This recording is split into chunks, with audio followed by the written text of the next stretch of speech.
They're all around me, circling like vultures. They wanna break me and wash away my colors. Wash away my colors. Take me high and I'll sing of you. Make everything okay, okay, okay, okay, okay. We are one and the same. Oh, you take all of the pain away, away, away, away, away.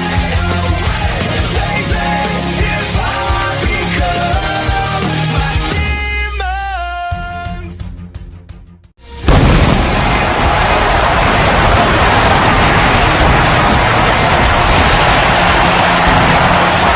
Hello ladies and gentlemen, and welcome to our second week of action here in HCCW.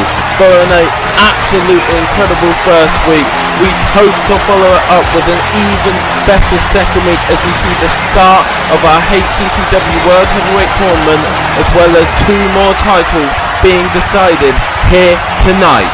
Let's get into the match card. To start our night off, we see Luther Rhodes take on Brian Bennett in the first round of our HCCW World Heavyweight Tournament. And then we will crown new tag team champion as Toxicity take on Raizu and Zubatsu. Following that, we have Jasmine Oka take on Aaron Pike following Jasmine Oka's statement to the champion Ayana last week. Then we have the second of our first round matchups in the World Heavyweight Championship Tournament as Scott Stevens takes on Taka Hatake. Following that up, we have the last first round matchup of the night in the World Championship Tournament as Trey Deathrow, the brother of Dre Deathrow, takes on Horror. And our final matchup of the evening, our main event, the Chosen Championship, will be decided as DJ Destro takes on Rob Wallace to see who will be crowned our first Chosen Champion. Ladies and gentlemen, let's get into the action. But it looks like we're going to start things off with a word from our new Velocity Champion, Creed Williams.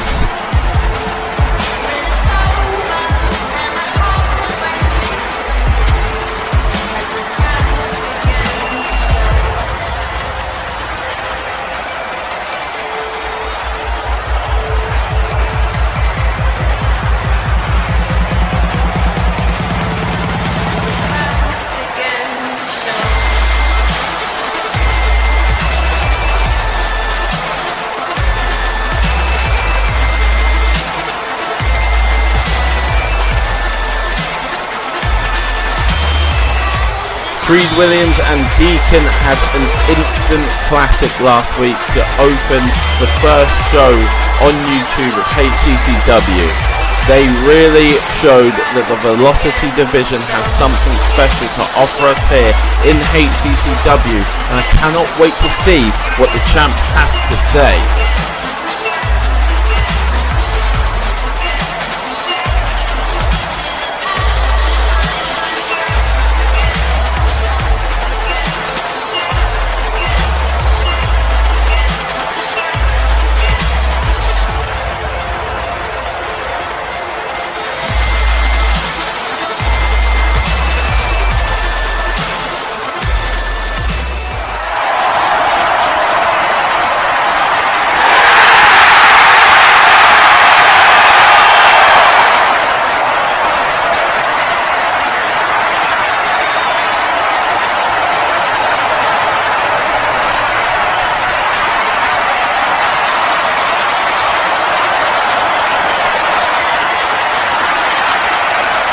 Looks like Creed not waiting around to see who wants to face him, calling out the division immediately.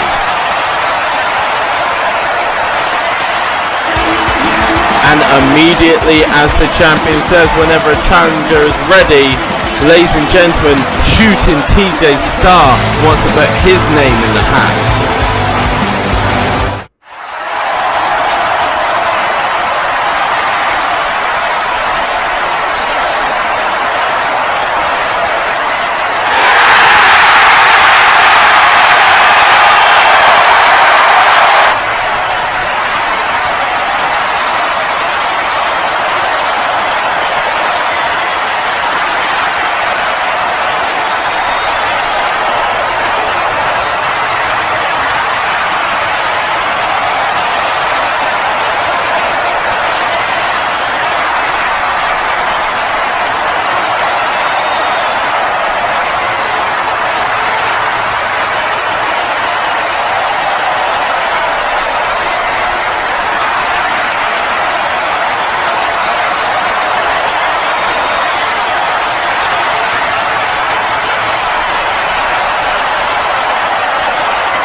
Well, there you have it, ladies and gentlemen.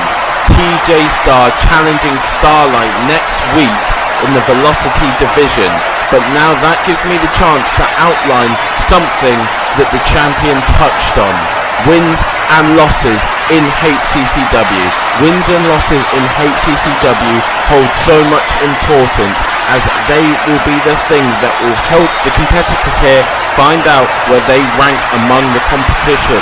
Outside of tournament matches, your wins and losses will help to decide whether you have what it takes to become a number one contender to one of the coveted titles in HCCW. But ladies and gentlemen, without further ado, let's get into the first match of the evening. Here we go, ladies and gentlemen, the first match in the first round of our HCCW World Heavyweight Championship tournament.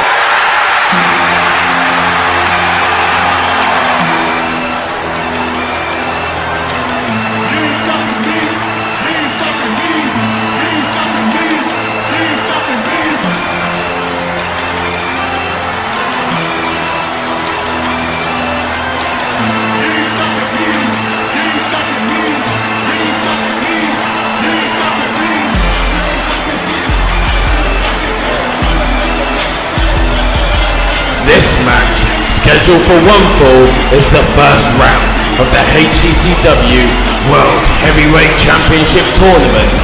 Introducing first, hailing from Harlem, New York, Luther Rose.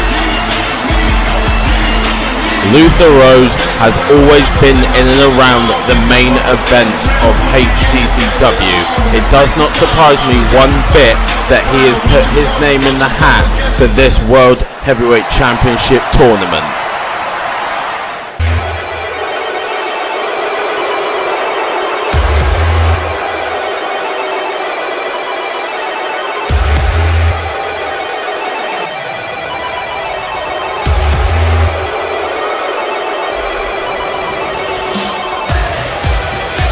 And his opponent, hailing from Seattle, Washington, Brian Bennett.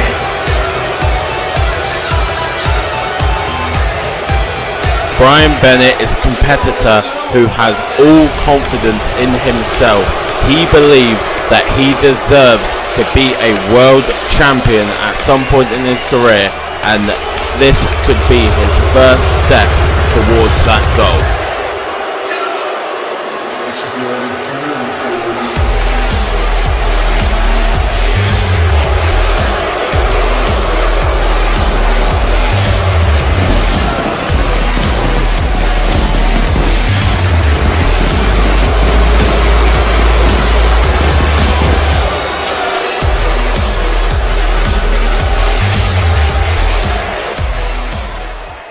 Well, here we are, ladies and gentlemen, the beginning of our HCCW World Heavyweight Championship tournament. Brian Bennett trying to start out fast with a low drop kick. However, Luther Rose gets him up and flings him across the ring and says, "Young blood, calm down. I'll show you how this is done in my house." Luther Rose in control of the shoulder now, just grinding down Brian Bennett. Early cover from Luther. Just a one count this time though, as Brian Bennett kicks out emphatically. But Luther Rose early on, first couple of minutes of this match, is in full control.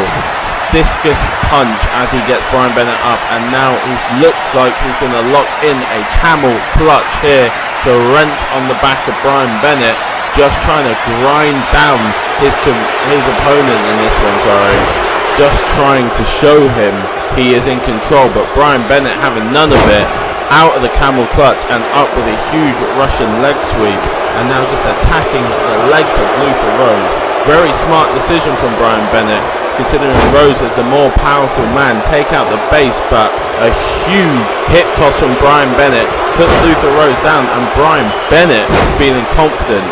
Clotheslines, back to back here, 3 back-to-back clotheslines, sends Luther Rose into the corner. Brian Bennett saying, "I'm ready for you, old man, let's go."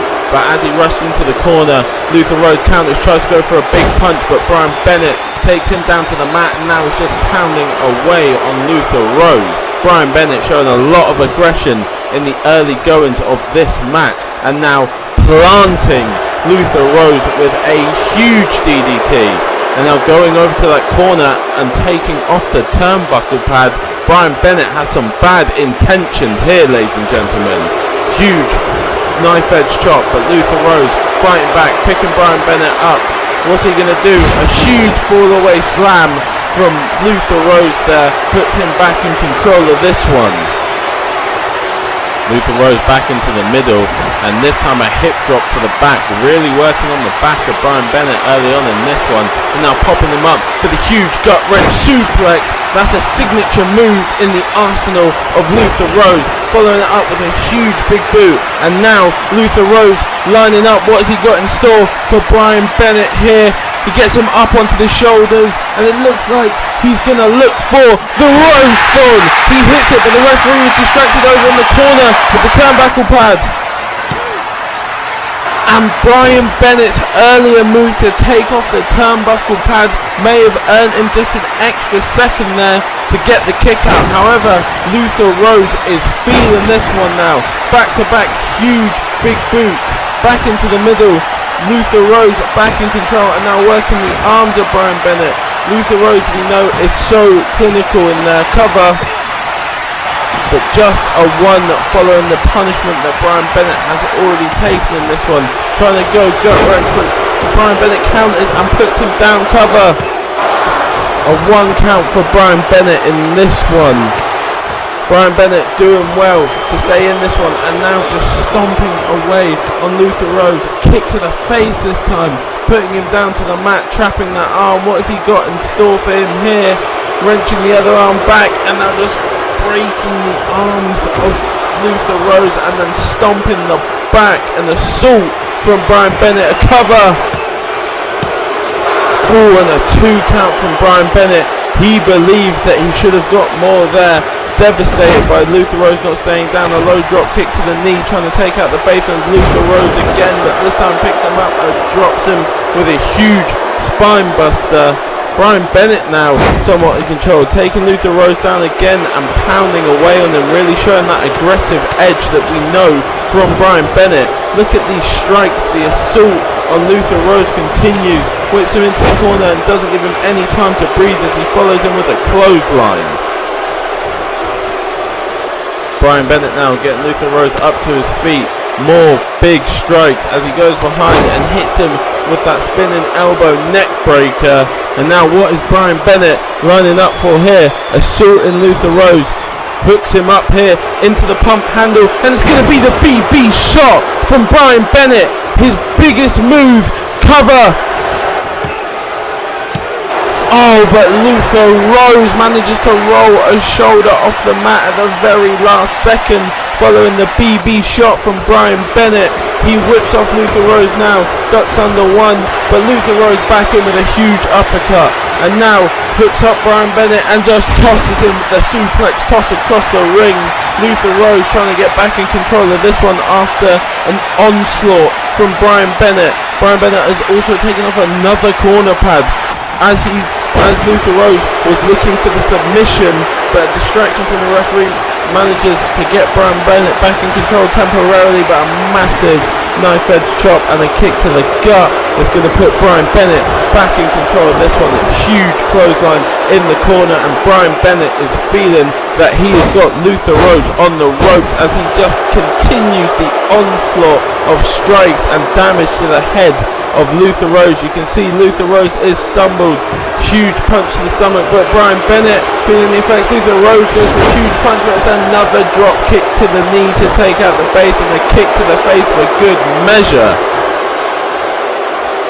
Brian Bennett feeling the effects of this match, but Luther Rose is back to his feet with 3 huge clotheslines. Hits the rope and goes for a jumping clothesline.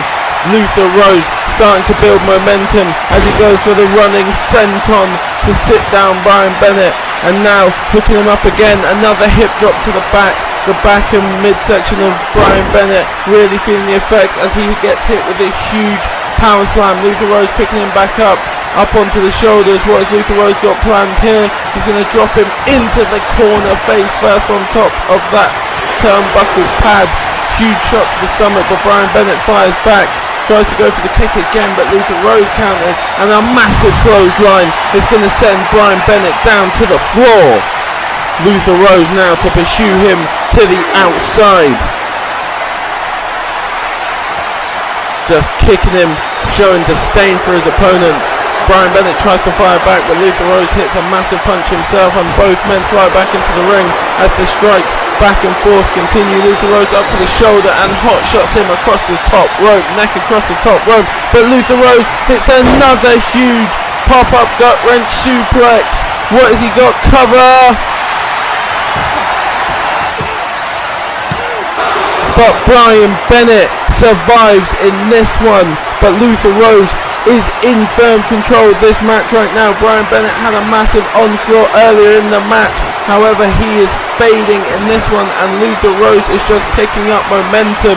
Once again, shoulder claw, he's got him up on his shoulders. This is going to be the Rose Storm number 2 cover, and it's over. Luther Rose picks up the win in the first round of the HCCW World Heavyweight Championship tournament. As we see the replays here, Luther Rose was in early control of this match. He had the younger Brian Bennett down on the mat. He was proving to Brian Bennett that Brian Bennett might not be ready to step up to this level. He was holding him down, but Brian Bennett, not one to be told how to live his life, would come back. Huge Russian leg sweep to put Luther Rose down, and then an onslaught of strikes to the legs, to the midsection, to the head. No part of Luther Rose was safe from the striking onslaught, and the confidence shown there from Brian Bennett as he was in firm control of this one, planting Luther Rose with a huge DDT, keeping him down, and then smartly Brian Bennett going over to the turnbuckle pad, removing the turnbuckle pad. It would prove to be a vital moment as Luther Rose would fight back following the first onslaught from Brian Bennett, and he would hit a huge fall away slam. Luther Rose would start to find his control that he had early on back.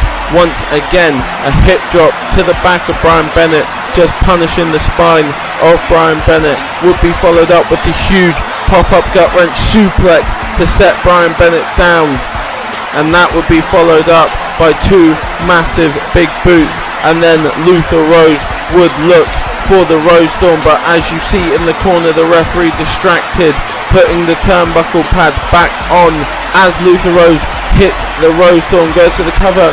Might have just bought Brian Bennett an extra second to find that second win he needed to kick out of the first Rose Storm, and he would kick out, but Luther Rose would not stop there. He would get back in control, working the arms following the big boot again, putting Brian Bennett down, going for another cover, not satisfied with the fact that Brian Bennett kicked out the first Rose Storm, but Brian Bennett would easily kick out that one, and then we would see Brian Bennett fight back, an onslaught of strikes to the body, to the legs, to the head, to every single part of Luther Rose, wrenching on both the arms here, putting Luther Rose in some real trouble.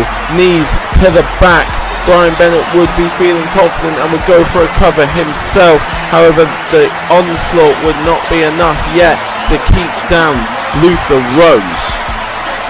Following that, we would see Brian Bennett line up for his finisher, the BB shot into the pump handle clutch, and slamming Luther Rose down to the mat. Following that onslaught to the ribs, would go for the cover himself, but it wouldn't be enough to keep the seasoned vet down. Luther Rose is a top tier competitor.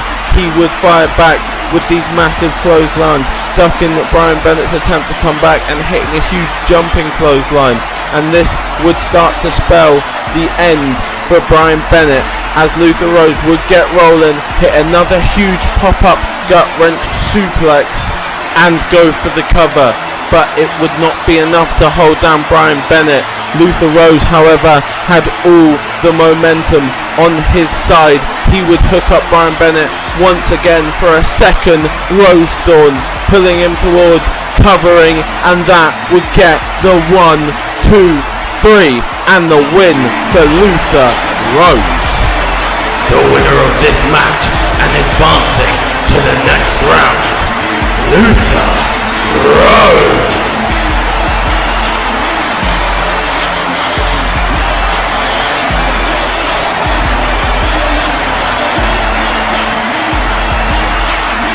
And a show of respect here from Luther Rose, trying to shake the hand of a savvy competitor, but Brian Bennett dropping Rose with a huge punch. Brian Bennett not interested in showing respect whatsoever, believing that he had the advantage in the match, that he should be advancing.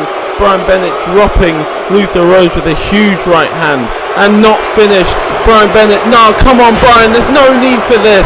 Chair shots to Luther Rose. What the hell is the need for that, Brian? Come on! So pardon my manners, just something about you turns me to a savage.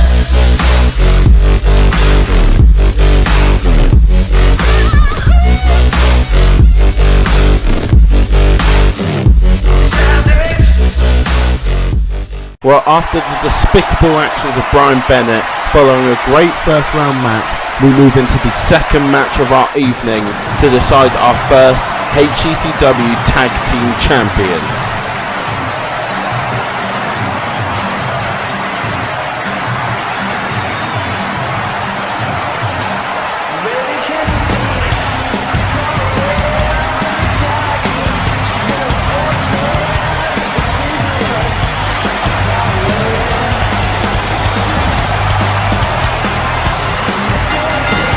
This bout is a tag team match to decide the first HCCW World Tag Team Champions.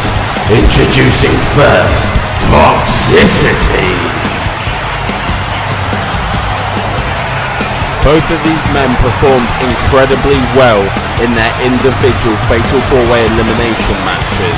However, it was Otis Tox who would eventually secure their spot in this tag team competition. However, they do not have an easy run at it. The tag team that they are going up against are almost unbeatable.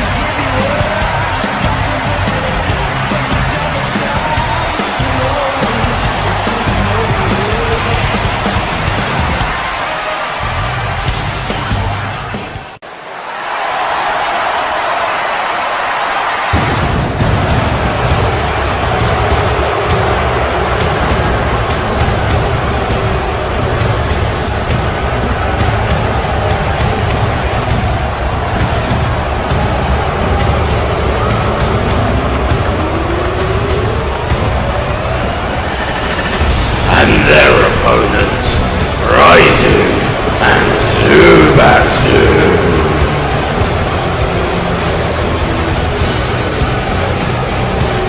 I have been a professional wrestling fan for many, many years now, and I have never seen two, I don't even know what you call them, I don't think you can call them men, let's call them demons, like these two. Raizu and Zubatsu, we saw in the first Fatal 4-Way, Raizu was confident enough to go to the outside and wait until the very last second to then come in and hit just one move to win his team the place in this title match. Zubatsu would refuse to participate in his, but these two things, Toxicity, have got one hell of a night ahead of them to beat these two.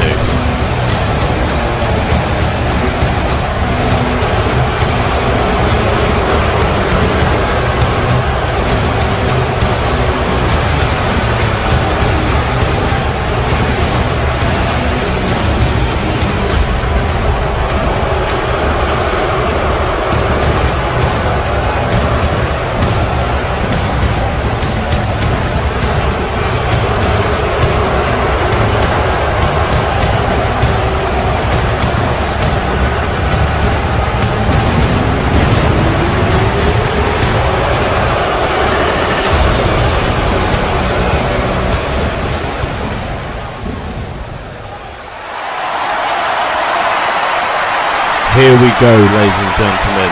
The World Tag Team titles on the line. Toxicity against Raizu and Zubatsu. Like I said previous, Toxicity are going to have to pull something out of the bag here to get the win, but it does not mean that it's not possible.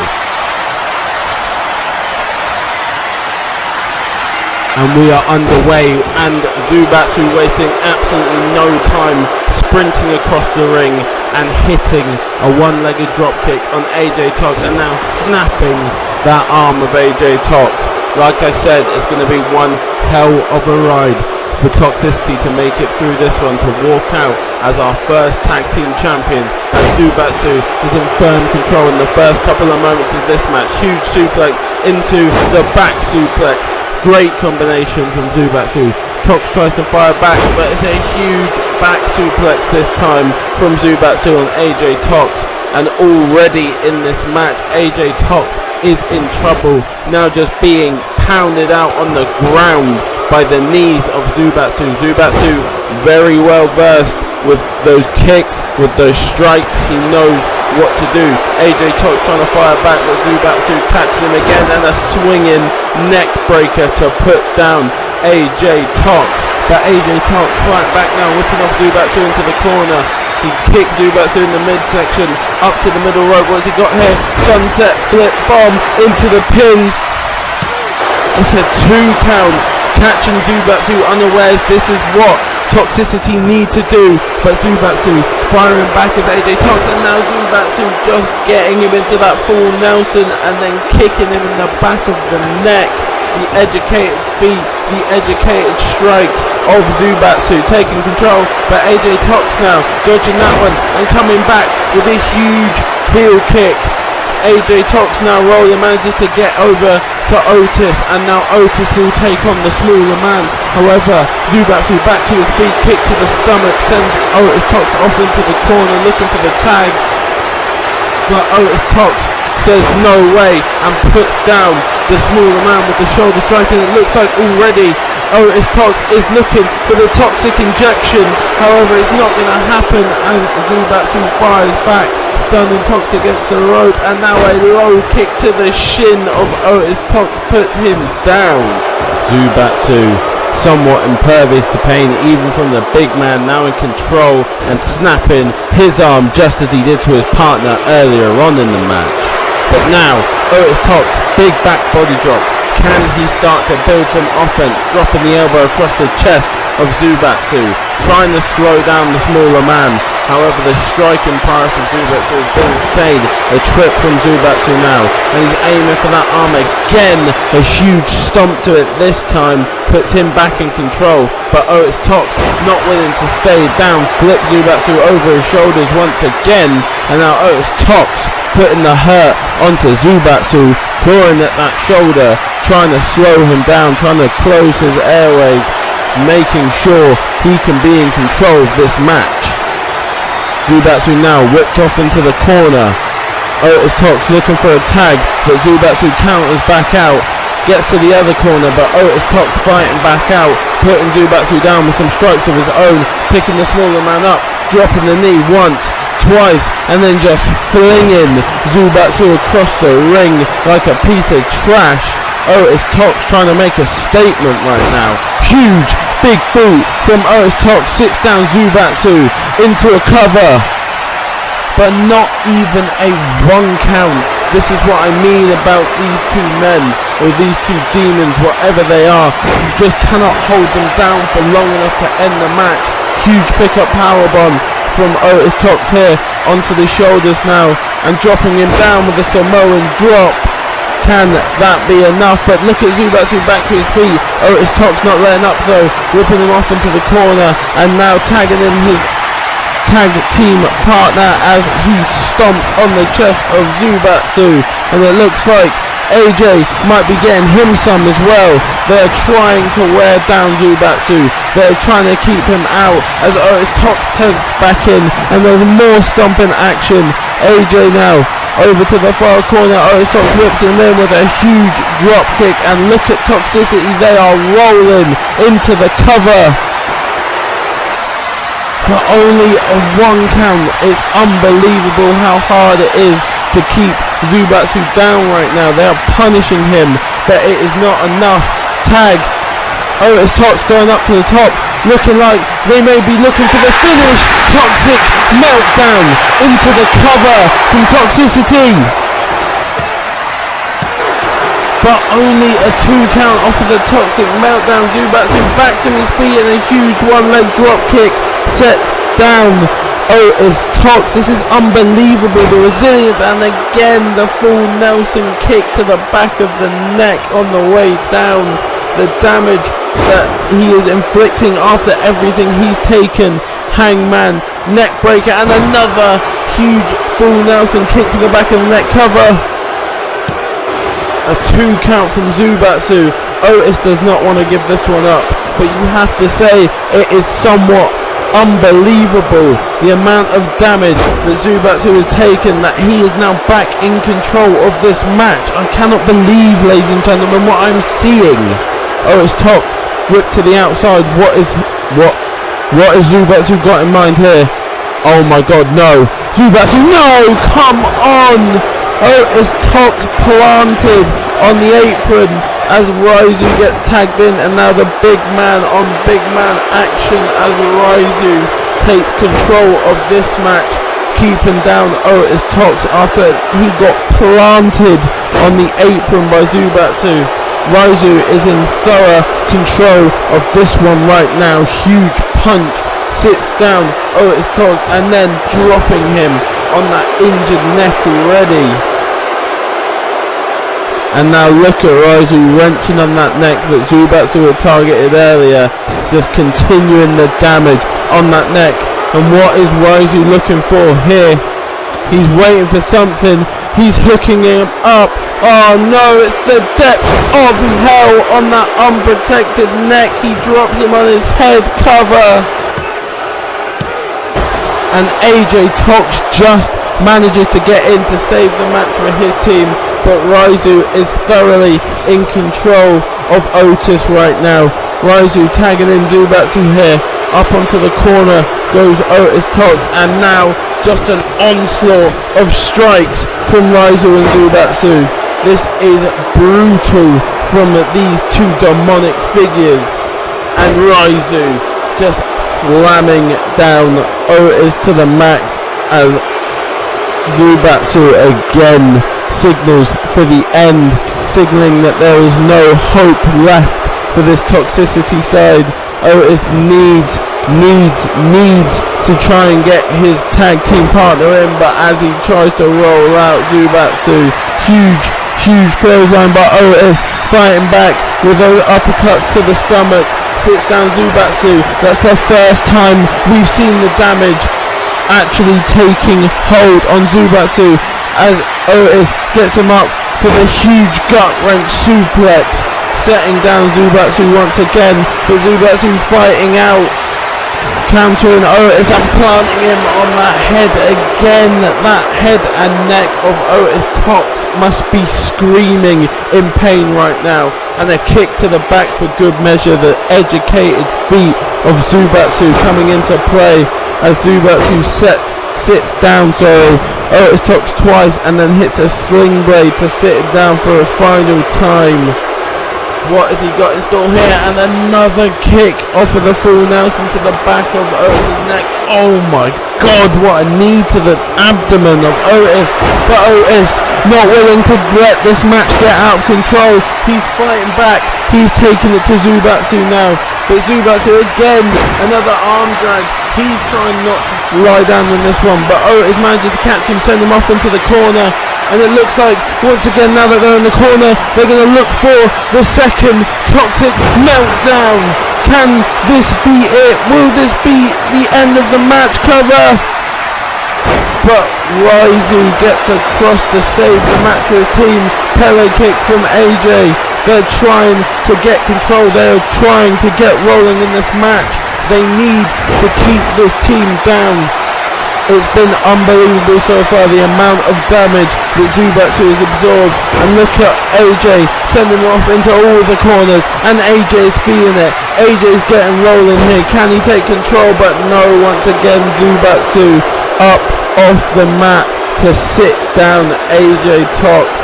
Huge elbow strike, and now he's got him hooked up as he goes for that leg lariat. Tags in his partner Raizu to take control.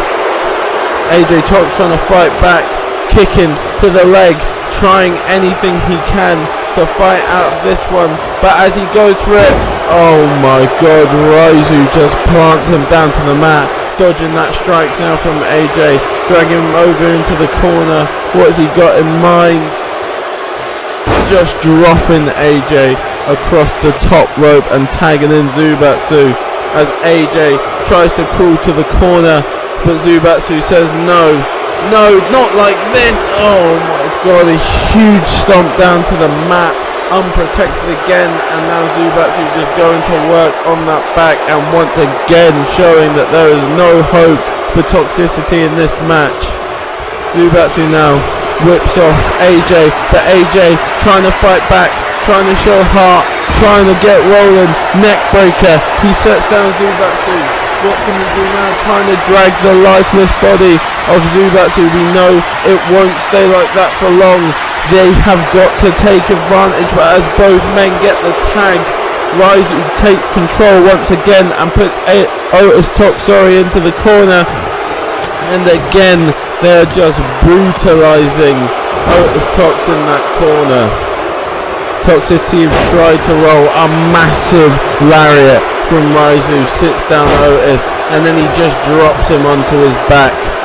Raizu now locking in the camel clutch on Otis Tox, trying everything he can to drain the energy, but Otis Tox manages to counter back, drops Raizu across that middle rope and drops the leg across Raizu. Otis Tox, he's lining it up, can he hit it? The toxic injection sits down Raizu, who goes for the cover, but Zubatsu in to save the match, and look at that, off of the toxic injection Raizu is straight back to his feet, a huge punch, sits down Otis Tox, and then he's just dropping him onto that knee once again. This is unbelievable from Raizu and Zubatsu. They recover so fast, and now they're just working on that damaged neck of Otis Tox once again, as it looks like Raizu once again is going to look for the depths of hell. Not on the neck again. That could be it. AJ's there, can he make the save? And he does. Once again, AJ managed to save his partner from the impending doom of the depths of hell. But look at Raizu now. He is rolling. He is waiting. He knows that Raizu and Zubatsu are in full control of this match. Otis Tox needs to get out of this ring. He has taken so much damage in this one, as he's just being stared down by the demon as he goes to try and get back up. Raizu is on him, whips him off into the corner, a punch from Zubatsu, they're tagged in.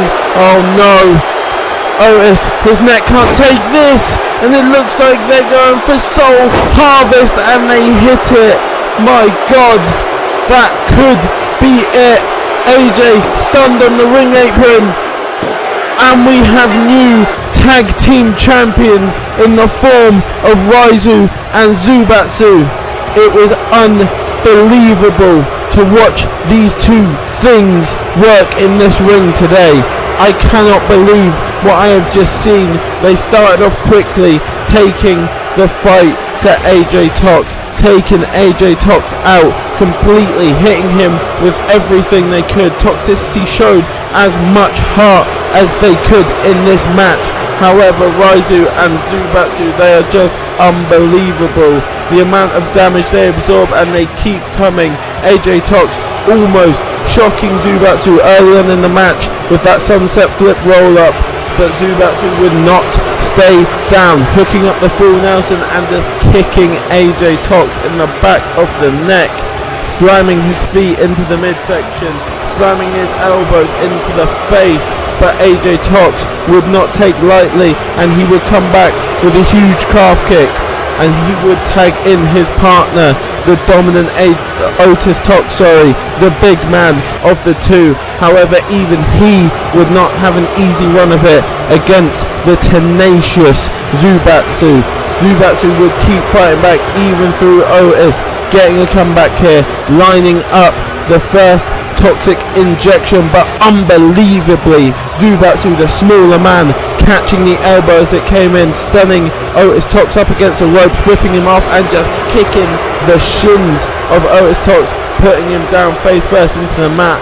But Otis, not one to be put down easily, would fight back in this one, would look to take control of the match, putting Zubatsu down. But like I said, the tenacity of that demon is unbelievable, putting the big man down himself, stomping the arm. But Otis would not lie down. He would keep fighting, showing all the heart in the world, just trying to drain some of that stamina of the demon. However, it would not be enough.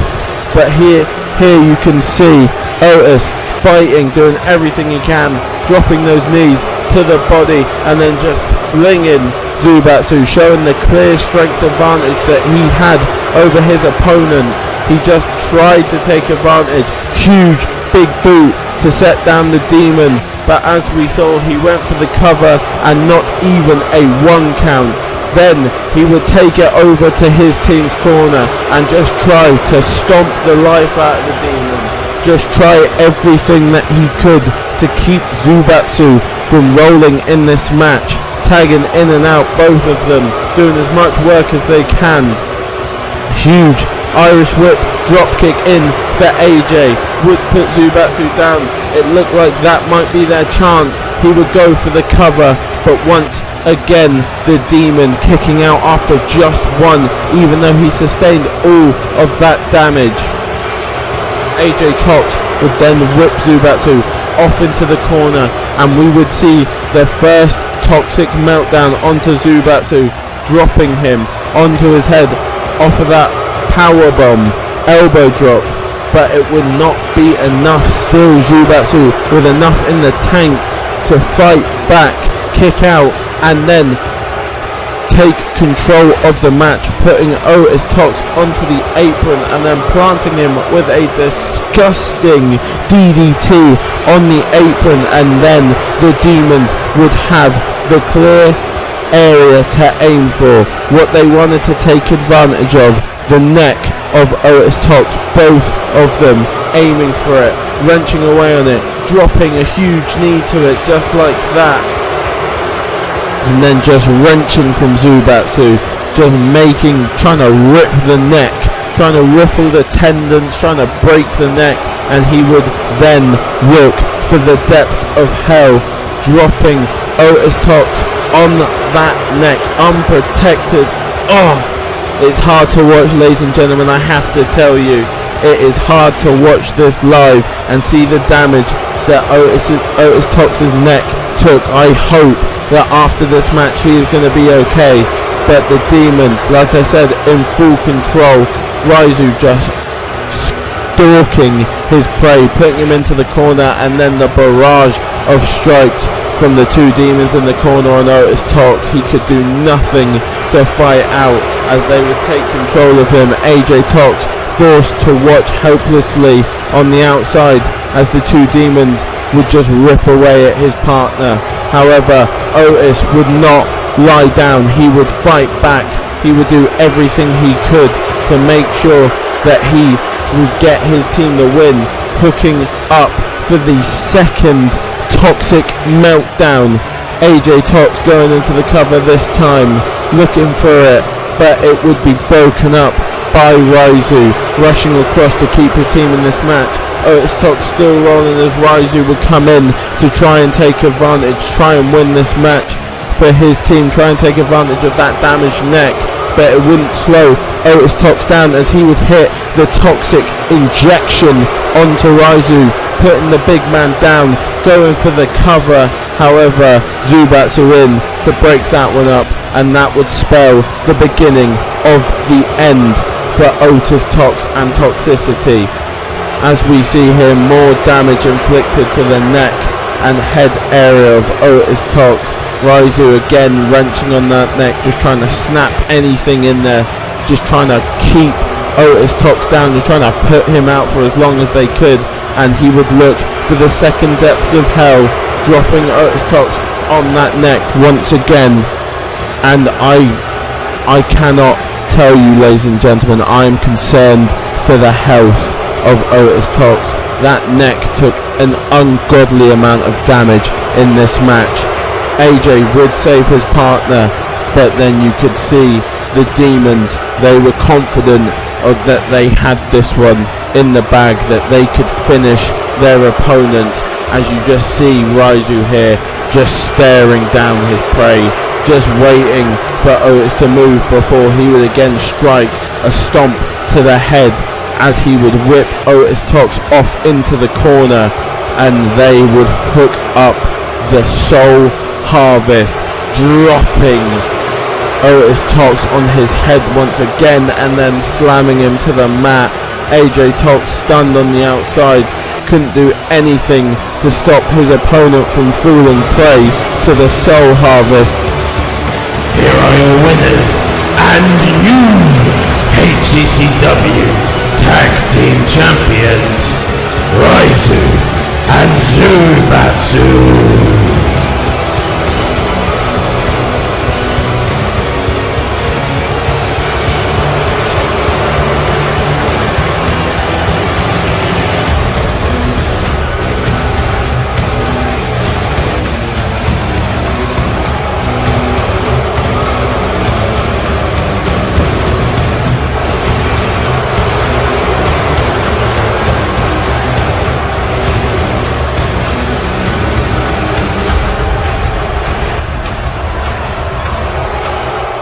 Tonight, two warriors fight to become chosen.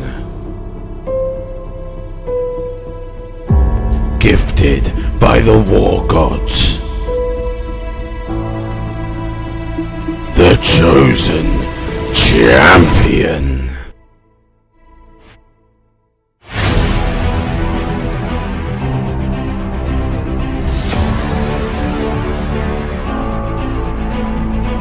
Well, ladies and gentlemen, off the back of crowning our first HCCW Tag Team Champion, we move in to the Eclipse division.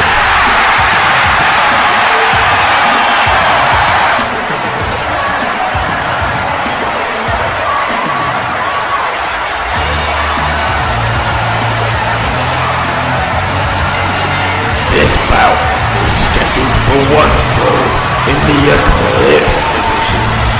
Introducing first, hailing from wherever she was, Lil Miss Crazy, Jasmine Oka. Jasmine last week would get in the face of the newly crowned HCCW Eclipse Champion Ayana and make sure that she knew that her aspirations rested on that title. Tonight she'll look to prove she deserves a shot.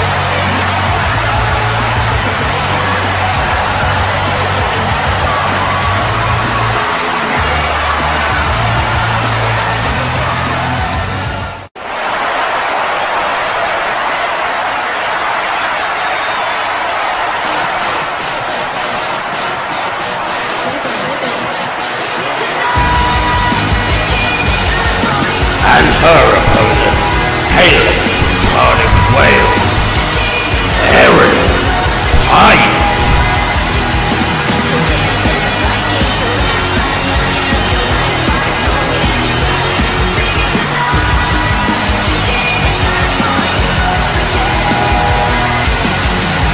Though she is a relatively new arrival to the HCCW Eclipse division, Erin Pike is quickly making a name for herself as someone who is a furious fighter with all kinds of heart. She will not back down from anyone. She will take the fight to everyone, and she is known for being hard to beat.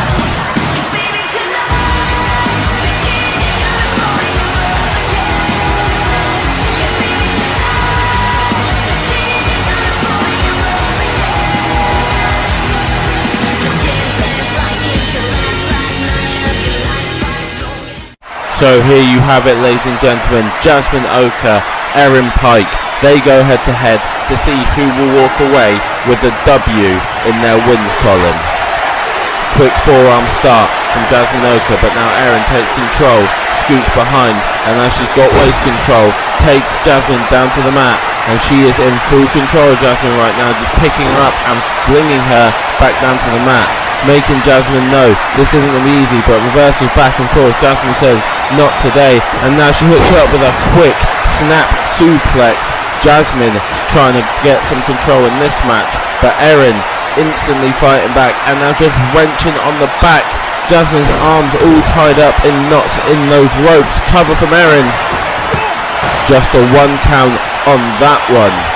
Erin now in some good control. Snap suplex to put down Jasmine, and I have to say I did not expect Erin to fly out of the blocks like this one. Dancing leg drop across the neck of Jasmine Oka.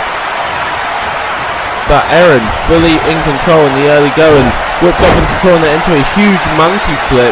Impressive agility from Erin Pike there, and now here is that fury that I was talking about, just slamming the head of Jasmine Oka into the mat, and she has got Jasmine in all kinds of trouble with a huge pendulum backbreaker there, and now a huge belly to belly suplex. Erin has got Jasmine in all kinds of trouble in the early goings of this match. Knife edge shot, but fired back from Jasmine as she goes to drop her over, but it's going to be a huge DDT in the end from Erin, and now just ducking, leapfrogging over Jasmine and catching with a huge hip toss, and Erin is feeling it in this match, ladies and gentlemen. Up to the top. What is she looking for here? She's calling Jasmine to her feet. She's got something in mind. I don't know what it is. There's a huge cross body from the top rope, puts down Jasmine, but now Erin gets countered by Jasmine. A huge flying forearm from Jasmine as Jasmine is now rolling, and it looks like Jasmine hasn't even taken any damage. How is she recuperated so fast from this one? A huge punch to knock Erin off the apron, followed up by a head scissors and then a kick to the chest, and now Jasmine's on the roll and hits her with that huge backstabber. And look at Jasmine, she's feeling this one. She loves to fight, and Erin has given her as good as she's giving out. Jasmine now in control of Erin, sends her over into the ropes. What has she got in mind here? They tie up, but Erin manages to push Jasmine off, but it's not enough as Jasmine again with another huge snap suplex to put Erin down to the mat, and now Jasmine is rolling. Huge back chop, huge chop to the head, off the rope, and another massive chop from Jasmine. She is in full control right here, going over to the corner to take the turnbuckle pad off. What has she got in mind on this one? Doesn't matter because Erin is back in control, and now a stomp to the arm of Jasmine as Erin once again is feeling it. These two women doing everything they can to keep each other down cover, but it's only a 2 count from Erin on this one. Erin whips Jasmine off into the corner, and what has she got here? Oh, it looks like she's going to go for that patented super kick barrage in the corner, pinning Jasmine. Every time Jasmine recovers, another kick's coming in.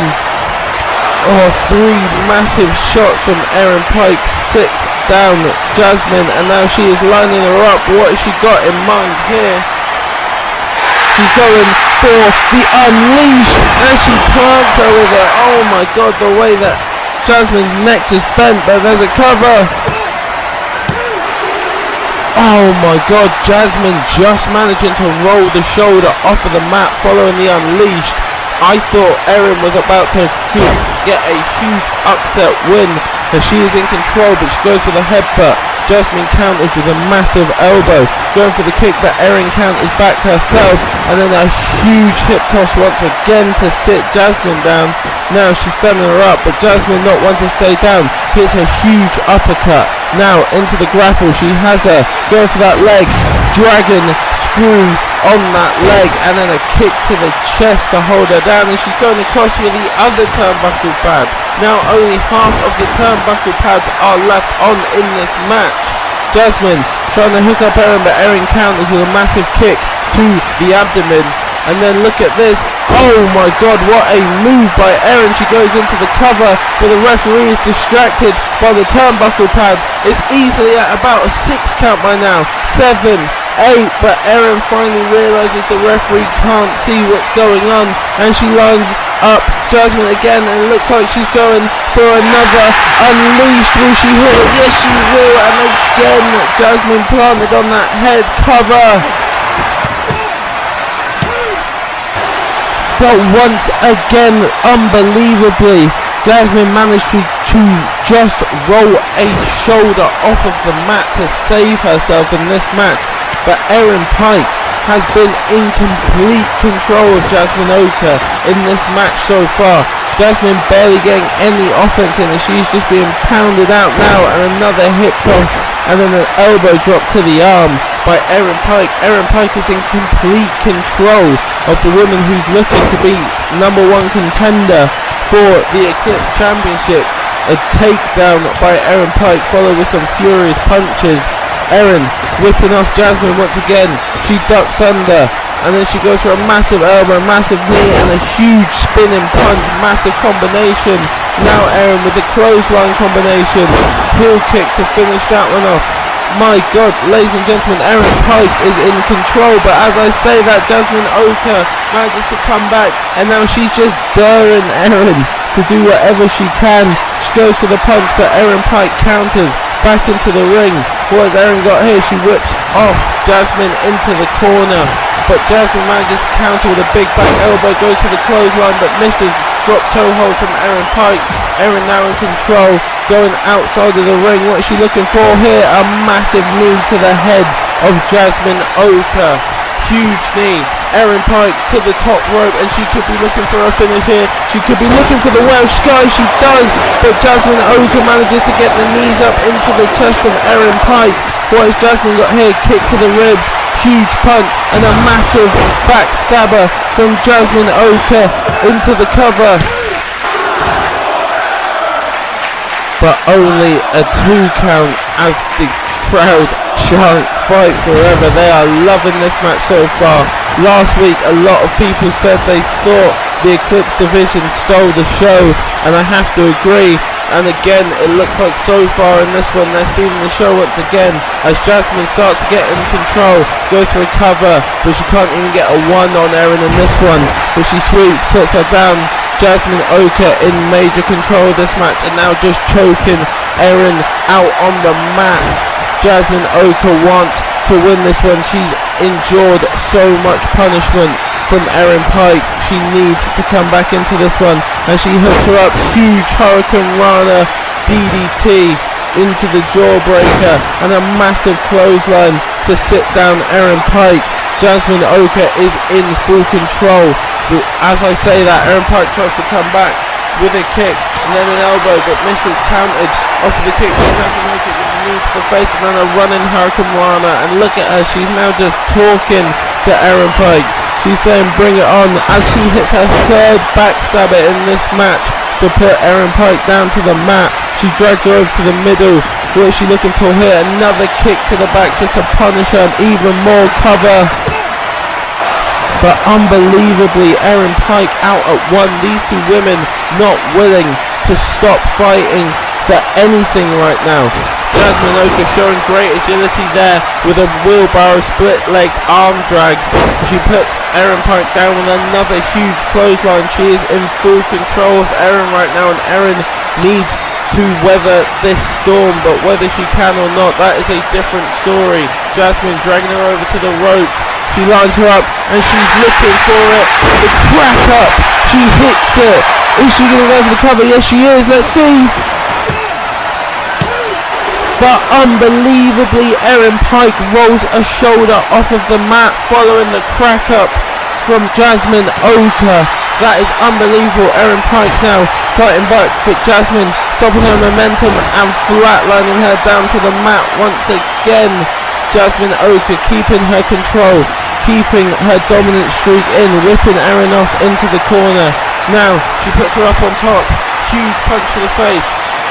My god, what is Jasmine doing here? No. She can't be looking for this. A suplex to the outside. Oh my god, as you can hear the crowd's reaction. Their backs might be broken, but Erin, she fires back with a huge super kick, and now she's lining her up once again. Looks like she's going to go for the unleash, but no. Jasmine, she sneaks out of the back. Huge back suplex from Jasmine there. Where is she going now? She's up to the top rope. And it looks like she's going for the final joke. She lands on the back of Erin Pike. The final joke does hit though into the cover. And Jasmine Oka, as she said she would, walks away with the victory on this one, following a hard fought battle against Erin Pike. Erin did not lie down. She did not let herself be beaten easily, but following a dominant spree from Erin Pike at the beginning of the match, Jasmine Oka would take over, and she would eventually manage to walk away. But you have to give all the credit in the world to Erin Pike in this one. She did not have a bad showing whatsoever. She showed up, she showed out, and she proved that she deserves to be in the HCCW Eclipse division, and she deserves to be regarded as a contender in the future in the HCCW Eclipse division. However, it will be Jasmine Oka walking away with the dub. As you see here, Erin Pike in firm control of this match on the early going. She would have Jasmine Oka lined up here as she was on the top rope, and she would go for a huge cross body to sit Jasmine Oka down. But eventually Jasmine will start to find herself some offense in this match, putting down Erin and just showing that it doesn't matter how much damage you inflict to Jasmine, she will not let you walk away with an easy win in this one. She will not stop coming. She is a absolute sea of pressure, and eventually she gets her opponents to break, and she proved in this one that she can do that, hitting a huge suplex on Erin Pike there, and just feeling the fury, feeling the fight, getting ready to go. A huge combination here, knife edge chop to the head, and then off the ropes, hitting another chop. Jasmine Oka would start to take over. She would take those turnbuckle pads off, but Erin Pike coming back into this one and hitting a super kick barrage. While Jasmine Oka was in the corner, she couldn't recover. She was stumbled following all of these kicks, and Erin would just be relentless with them, hitting them over and over again. And then she would line her up. She would have her dead to rights, it looked, in this one, hooking her up and hitting the Unleashed onto Jasmine Oka. Jasmine Oka's neck just folding up on the mat. It looked to be an upset win coming here, but Jasmine would manage to get that shoulder up at the very last minute. But Erin would not give up her pressure with a snapmare, but a miscalculation going for the elbow. But Jasmine Oka's kick would be reversed, and then a huge hip toss to put her down to the mat once again. But like I said, Jasmine will not stop fighting. She will come for you again and again and again, no matter how much damage you put into her.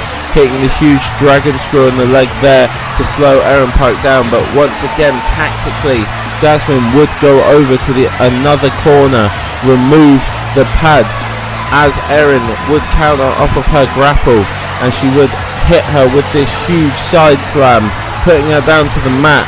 Could have even finished the match, but the referee, unfortunately distracted, going over to the corner to reattach the turnbuckle pad, and not seeing that Erin Pike had Jasmine locked up and probably got about a 10 count. However, she would follow it up with another Unleash, dropping Jasmine on her head again, and she would go into the cover, and I thought this was it, but Jasmine said, hell no, I'm not done yet. Like I said, it's going to take more than that to put me down. Jasmine fighting back, huge STO to put down Erin, and then just choking her out, showing that fury side, showing that side that she's willing to do whatever it takes to win, picking Erin back up, whipping her off into the ropes, and then putting her down with this huge Hurricane Rana DDT. And like I said, this would be the first of many backstabbers to come in this match. Erin Pike getting laid out with that one, and then a huge kick to the back just to continue the punishment. An early cover from Jasmine Oka, however it would be a kick out to follow from Erin Pike. But Jasmine would not let her pressure fall off, following up with a huge clothesline, keeping Erin dizzy, not letting her have an easy comeback in this one. She would drag Erin's lifeless body over to those ropes, and she would line her up for the crack up, and it would put Erin down. She went for the cover, but it would not be enough. Erin Pike showing her own resilience to roll a shoulder off the mat following the crack up from Jasmine Oka. Erin would try to fight back here, but a back and forth exchange would lead to Jasmine hitting a huge flatline onto Erin, and then getting Erin onto the top rope, and then Jasmine willing to risk it all, suplexing Erin outside onto the concrete floor. I can't believe still that she did that. Erin would counter with the super kick, and she would look to hit the third unleashed, what she would hope to be the final unleashed, but Jasmine would counter, hooking her up here with a huge suplex to drop her on her head, and then Jasmine going outside, going to that top rope, looking for the final joke, which she would hit to the already damaged back of Erin Pike, and she would go for the cover, and it would prove to be too much damage for Erin Pike to bounce back from. Ladies and gentlemen, your winner, Jasmine Oka.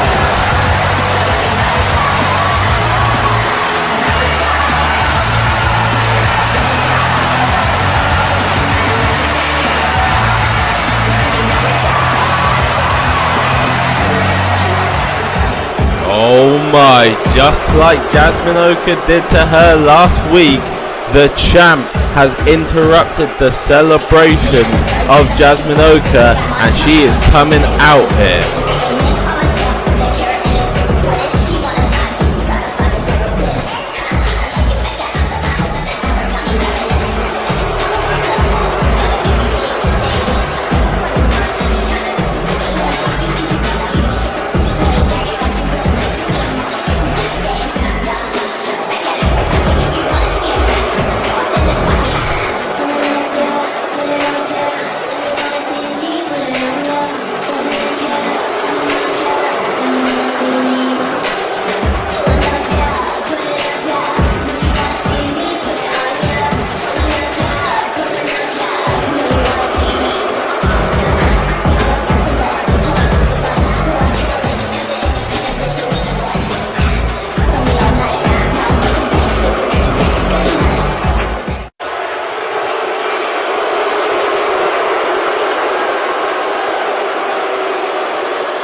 Jasmine Oka making a proclamation here, but look who else wants to get involved. The second woman involved in interrupting the champ, Alina.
Well, well, well.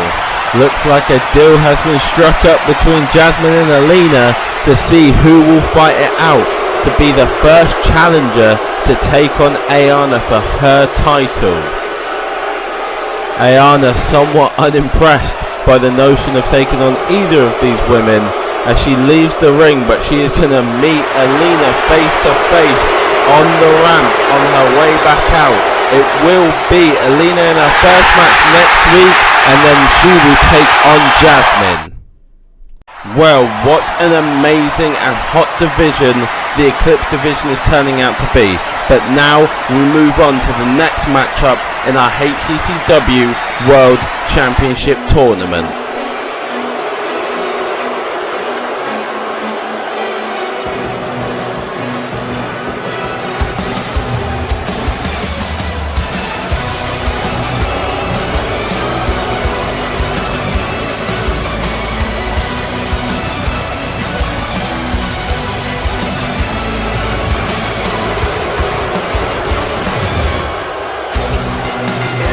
This bout, scheduled for 1 fall, is the first round of the HCCW World Heavyweight Championship Tournament. Introducing first, hailing from Knoxville, Tennessee, he is your savior, Scott Stevens. Scott Stevens, a man who already regards himself as the leader here in HCCW, would relish the opportunity to be the first and only HCCW World Heavyweight Champion.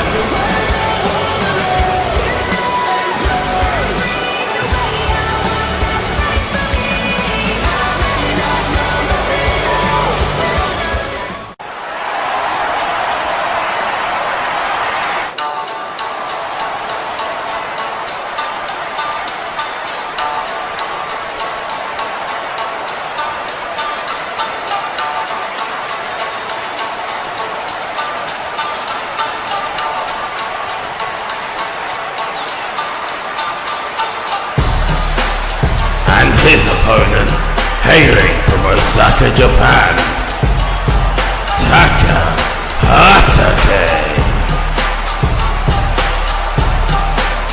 This man is all spirit, all drive and all determination. Taka Hatake, a potential leader of the Hatake clan, he shoulders it and he is ready to prove himself in this company.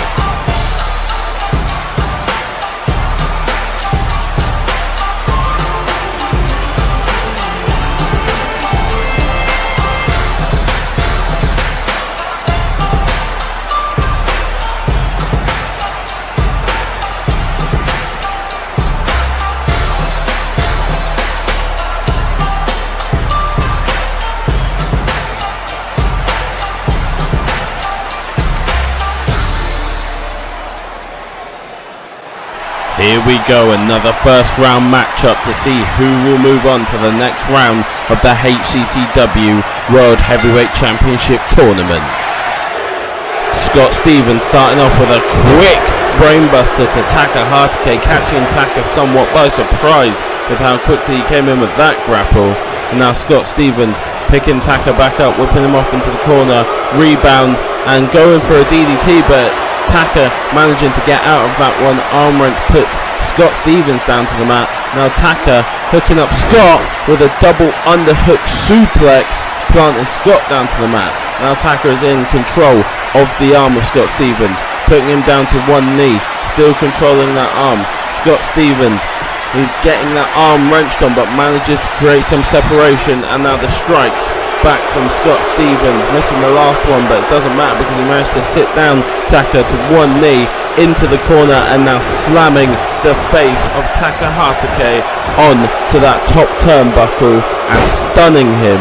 Scott Stevens now looking to take control of this one, but Taka fighting back with a massive uppercut, hooks up Scott, looking for a suplex, but Scott drives that knee into the top of the head of Taka and then hits him with a huge Snapdragon suplex, sitting Taka down to the mat, up onto the shoulders, and then dropping him across the double knees, busting the gut of Taka Hatake, as Taka then goes for a clothesline, but Scott Stevens ready and then hits him with a Pele kick. Stomp to the midsection now from Scott Stevens as he looks to take full control of this match, but Taka not one. Like I said, all heart, all determination, not going to lie down easily for you, Scott, and manages to get a huge clothesline. Now got Scott stunned up against those ropes, those rebounding forearm shots to the lower back of Scott Stevens, just weakening the back, and then a snapdragon from Taka this time, following on from Scott Stevens' own snapdragon, and another huge suplex from Taka, really showing off that plethora of suplexes that he has in his arsenal.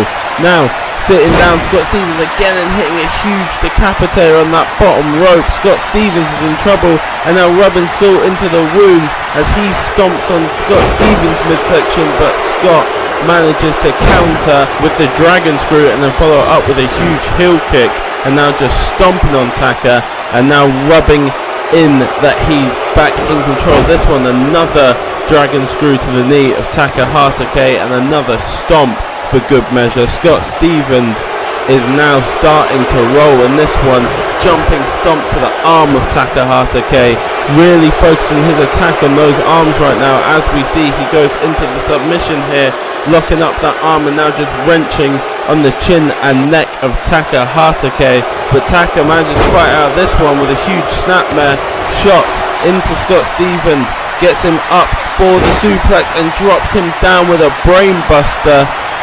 But look at Scott Stevens, he manages to take that shot from Taka and then hit another huge heel kick, and he is back in control of Taka. But as I say that, Taka fires out of the corner with that huge elbow strike and then a head scissors to put down Scott Stevens.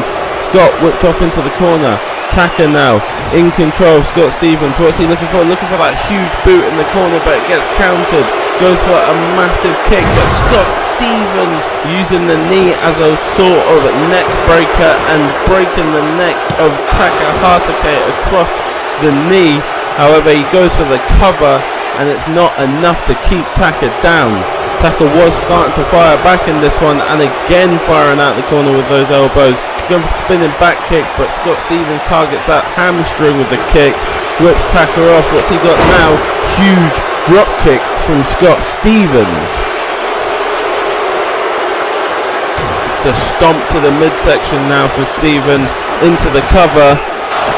A 1 count this time. Scott Stevens trying to get this one over and done with. He's going to go for that knee to the back of the neck again, spinning Taka around, nothing to protect the neck. Another cover, but only a 1 again. The spirit of determination of Taka shining through as he fires back up and hits a huge fisherman driver suplex to sit down Scott Stevens. But Scott Stevens rolls him up. Only a 1 count. Taka not being caught too unawares by that one, but Taka now in control. He's looking for another huge suplex. This time goes to the Falcon Arrow variation on the suplex. Picks Scott back up, kick to the leg, whips Scott off into the ropes. But as he goes to that leg, Scott Stevens once again manages to counter, and he's now in control of the arm of Taka and drops a huge elbow to that arm. Scott Stevens so precise with his shots. Huge elbow to the chin, whips him off into the corner, but Taka fires back with the elbow once again for the 3rd time this match. But now the strikes to Scott Stevens. Doesn't matter because Taka manages to fire back, but Scott Stevens blocks that strike and goes for his own, and then a huge running forearm to the face of Taka sets him down. But Taka fighting back out, hitting the whip into the corner. He's got him set up, but Taka, look at this, Taka is showing off in the face of Scott Stevens, goes for that knife edge chop, not going to hit, and then, oh my god, Scott Stevens German suplexes Taka onto the bottom turnbuckle. Taka's head and neck completely destroyed as he looks here for the heavens above elbow. He hits it. Scott Stevens into the cover. And Scott Stevens, unbelievably, is going to walk away with the victory in this first round matchup. Taka was in control, but he got too confident, gave Scott Stevens time to recuperate, and recuperate he did, as he would hit a huge German suplex onto the bottom turnbuckle for the neck of Taka, and then the heavens above elbow to wrap things up. As you see in the replays here, it was a back and forth match. Taka did have good offense in this match, a plethora of suplexes, but Scott Stevens, precision is key for him. As you see him hit a snapdragon there, precision is key. He focuses on the right parts of the body all the time. He knows how he wants to finish a match when his opponent is announced. Huge Pele kick here. That was the beginning of the assault on the head and neck area of Taka Hatake. Stomp for good measure as well, just to prove that he was in control of the match. And then here you would see Taka, he wouldn't want to go down easily. He never wants to go down easily. He will always keep fighting with that heart, with that spirit, with that determination. You see him here, rebound back, elbows to the back, and he would be in solid control. A snapdragon of his own for good measure, and then following it up with another huge underhook suplex that put Scott Stevens down to the mat. But Scott Stevens would fight back with a huge heel kick to counter things, to change things into his favour. And you can see Scott Stevens was feeling confident. The dragon screw to the legs to slow down Taka, to stop that offense, to stop the suplex offense. More importantly, take out that vertical base. He didn't have the strength to keep those suplexes up. And then you can just see here Scott Stevens assaulting Taka Hatake on the floor, then locking him up and targeting that neck once again, just wrenching on the neck and chin. Taka Hatake would get out of it. However, even though he fought back in this one valiantly, it would not be enough. A huge brainbuster from Taka there, but look, the legs, you can see they were weakened. Scott Stevens managing to take that shot and fire back with another heel kick. You would see here Taka try and whip Scott Stevens off. He would put him into the corner and he would look for a big boot. However, Scott Stevens knew enough about what was going on, and then another one of those huge knees to the back of the neck. He would go for the cover again. It wouldn't be enough to keep Taka down, but that damage would start to tell throughout this match. You would see Taka begin to slow down. Taka here trying to fight back with that huge fisherman suplex driver to try and create some separation, try and create some offense for himself. But look, Scott Stevens rolling him up, just giving Scott Stevens that extra second to get himself back in the match. Taka here again would hook up another suplex, put Scott Stevens down with the Falcon Arrow, but they just were not having the same effect as earlier in the match. The kick to the leg as well, as he would fire off Scott Stevens. But look at this, Scott managing to counter on that arm that he'd been working for a lot of the match. It was weakened. He managed to get the grip of Taka away and then fire another shot into the face of Taka here, whip him off into the corner. Taka would counter back. However, Scott Stevens with those massive strikes would manage to stun Taka. Taka firing back again, but Scott Stevens firing back straight after that with a huge forearm to sit Taka down to the mat and again focus that neck. Taka would keep fighting, as I said, whipping Scott Stevens off into the corner, but then here the poor choice to taunt right in the face of Scott, as Scott would fire back and then hit this huge suplex. Oh, it makes me cringe every single time I watch it. The back of Taka's head hitting that bottom turnbuckle, his neck folding, and then Scott Stevens going up and hitting the heavens above elbow from the top rope. That would be all she wrote in this one, and that will see Scott Stevens advance to the next round of the tournament. Here's your winner, Scott Stevens.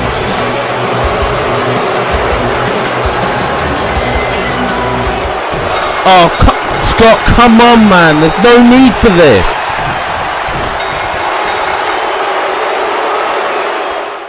Well, now we know both Luther Rose and Scott Stevens advance to the next round. We will find out who will be joining them out of these next two men.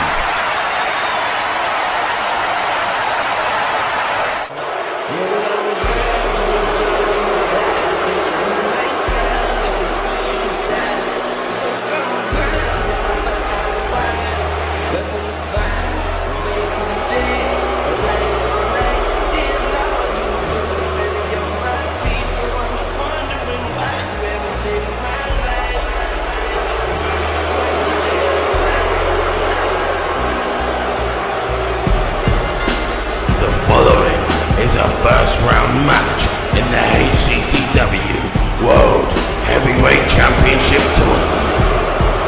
Introducing first, hailing from London, England, Deathrow.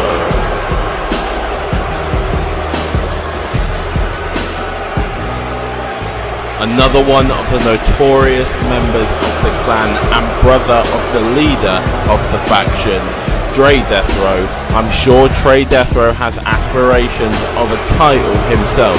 However, the complication comes in the fact that his brother sits waiting in the semi-finals for whoever advances.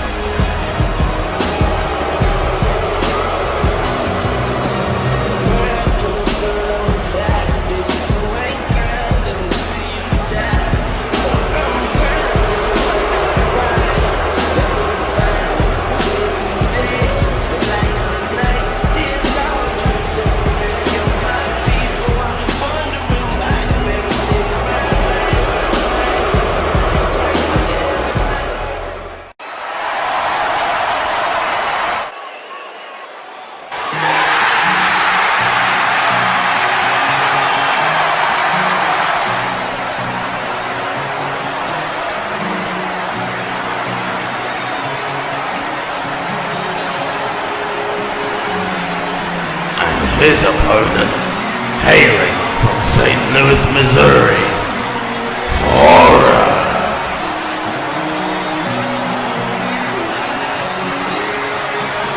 Another one of the HCCW originals and a massive fan favourite here in HCCW. Horror is no joke in the ring. Sometimes it seems like this man might be unbeatable, the amount of damage that he can take and keep coming. He has relentless pressure and he does not give up.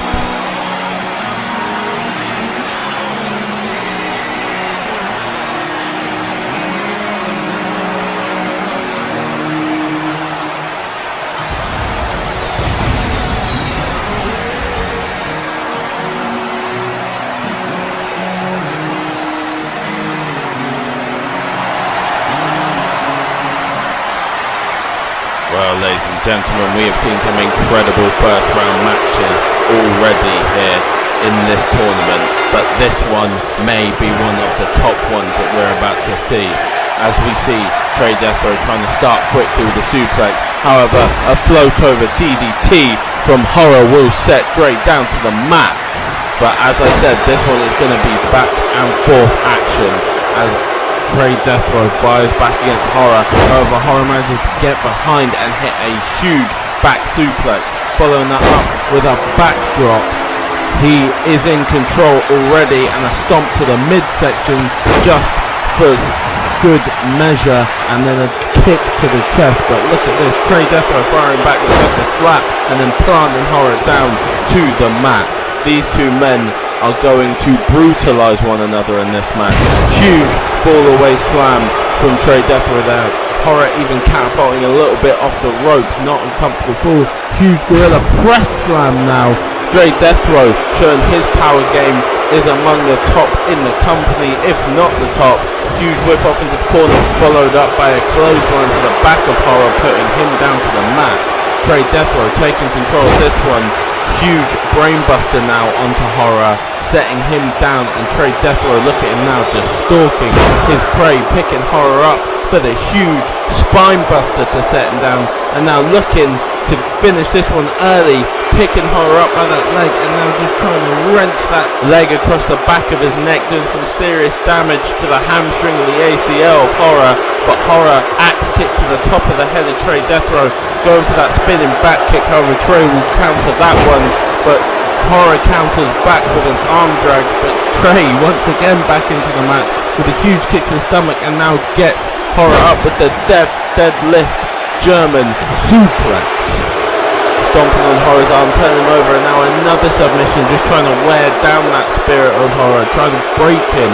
However, it's going to be one hell of a job to do so, as Horror counters out of this one and sweeps the leg of Dre Deathrow, putting him down to the mat. Horror once again fighting back, dropping Trey Deathrow down to the mat, but Trey back up onto his feet with a huge clothesline, tries to go for the stomp, but then a bicycle knee from Horror to sit down Trey Deathrow, dragging him over to the middle now. What's he looking for here? He's going to get that arm, and it looks like he might be about to try and rip it out of the socket as he does. Horror now continuing to focus the attack on that arm, wrenching it across the shoulder, huge punch to the back, slap to the face, and then following it up with a huge strike combination, finishing with a roundhouse to set Trey down to one knee. Now in control of Trey, dragging him over to the ropes. Sorry, no, not the ropes, the corner, going for that massive kick to the midsection. However, Trey counters back, but Horror gets back out of the corner again, going for a strike to zone, but it's countered again by Trey, and Trey with a huge clothesline to knock Horror out of the ring, and now Trey feeling it. What's he looking for here? Huge kick to the stomach. Oh my god, no, he's hooking him up. A massive power bomb to the floor for Trey, and Trey then goes for a big boot, but it's a spinning roundhouse to the back of the head from Horror to put Trey down. And now Horror's feeling it, telling Trey to get back in this ring. I'm not done with you. Whips him off into the ropes, goes for the belly to belly. The referee has been knocked down, and now Trey with a huge clothesline to set down Horror, going to pick him up and go for that suplex, trying to gain some control, trying to put Horror down. And now, speaking of putting Horror down, he's lined him up. What has he got here? Up onto the shoulders, and it looks like we may be about to see the Faith Breaker power bombs, and we are 1, 2, and here comes the third Faith Breaker power bombs into the cover. But unbelievably, Horror rolls a shoulder off of the mat at the last second. The Faith Breaker powerbomb is not enough to break the faith of Horror as he fires back. Massive clothesline. Horror now needs to get some offense going here, going for the kick again, but it's countered back by Trey. But Trey putting Horror down with another huge clothesline once again. But like I said, Horror's not going to stay down easily. And look at Horror now, just sitting in front of Trey Deathrow as he tries to recover off the mat. Rolled up quickly by Horror. 2 count on that one. Almost catching Trey Deathrow unawares, catching him by surprise. Now Horror trying to build that relentless pressure that I was talking about, whipping off Trey into the rope. However, Trey counters it with a huge spine buster into the cover. But Horror just with enough to get his shoulder off the mat again. Horror has taken an unbelievable amount of punishment in this match so far. Trey deadlifting him up. Oh my god, a huge sit-out powerbomb there from Trey Deathrow. However, Horror kicks out at 1. What the hell has gotten into Horror? How is he kicking out from 1 off of that? Huge splash into the corner from Trey Deathrow, putting him down to the mat. Trey getting somewhat desperate into the cover. But an emphatic kick out at 2 from Horror again, as Trey hooks up Horror for his own finisher. Trey hits the Nightmare onto Horror into the cover. But Horror saying there is no way you're beating me with my own move. I can't believe Trey just used the Nightmare on Horror. Now Horror back to his feet as both men tie up, pushing Trey into the corner. Could we see Horror start to build his offense here as he has Trey pinned in the corner? Just a show of dominance. Trey goes for the big boot, countered back by Horror. Horror hooks him up. What is he looking for here? A massive powerbomb of his own goes into the cover. But Trey is out at 2, but it's reversed straight away by Horror into that Boston Crab, wrenching on the back and the legs. However, Trey manages to sweep his way out of that one. Huge super kick. Is he going to follow up with that huge suplex? Yes, he is. Horror is starting to build that offense into the cover. He's starting to find that pressure. He sets down Trey Deathrow following the huge super kick into the suplex. Arm drag now to put down Trey Deathrow again. A stomp to the arm. And now another stomp to the arm, trying to weaken those arms so that Trey cannot hook up those power bombs. However, Trey with the backdrop counters back. getting Horror back to his feet now. What is Trey going to look for? He's just going to plant him face first down to the mat, trying to stop Horror. However, Horror now with the double leg takedown, and he's just talking to Trey as Trey goes over into the corner to try and get a break. Another huge strike combination, finishing with a huge knee and then a leg sweep. Horror up onto the shoulders, now planting Trey Death Row down onto the two knees, hits the ropes, and a huge drop kick to the side of the head. Horror now lining up Dre. This is that pressure that I was talking about. He's hooking him up and he's going to hit the Nightmare himself this time into the cover. It's a 2 count, but wait, what is this? Trey Death Row counters back, and it's going to be a 3 count from Trey Death Row. He surprises Horror, following Horror hitting the Nightmare onto Trey. He manages to roll him back over. He may have even hooked the tights. I couldn't see properly from where I am. However, he has got the win over Horror, following him countering the Nightmare and the pin from Horror. As you can see in these replays, it was back and forth action. Horror showing off his plethora of suplexes early on in the match, but Trey would use his superior power game to take control of the match. As you can see him planting Horror down to the mat there, and hitting a huge fall away slam, following up with a huge gorilla press slam. And Trey Death Row power game is something to behold. You have to be honest here, ladies and gentlemen. Huge clothesline to the back as well, just keeping control of Horror, and then trying to wrench that leg, slow Horror down, stop his strike combination, just trying to pop the knee, the hamstring, the ACLs, just any muscle he can find in that leg, just trying to do as much damage as he can. But Horror, like I say, will never give up. Tries to go for the spinning soul kick, and more pressure gets put on that leg, but Horror counters back and forth between the two men. Trey Death Row eventually hooking Horror up for that gut wrench suplex, setting him down. And then Trey just trying to wrench on the neck, trying to slow down Horror, trying to break the spirit of Horror. But like I said, Horror is never going to be one who gives up in any match. Trey would try to follow up his offense, but Horror starting to target those arms of Trey Death Row, trying to slow him down, huge slap to the face, and then a massive combination here from Horror, ending with a massive roundhouse kick to the face of Trey Death Row, getting control of Trey, taking him over to the corner and trying to continue his offense, but Trey with the wherewithal to counter. Horror would counter back though, and as Horror tried to follow up his strikes, Trey would fire back again and then put Horror down to the outside. And Trey never one to be finished. Huge fan of massive power bombs, would hit a huge power bomb to Horror on the outside, but it wouldn't keep him down for long, as Horror would counter back a big boot into a spinning heel kick to the head, and Horror would start to feel it in this match.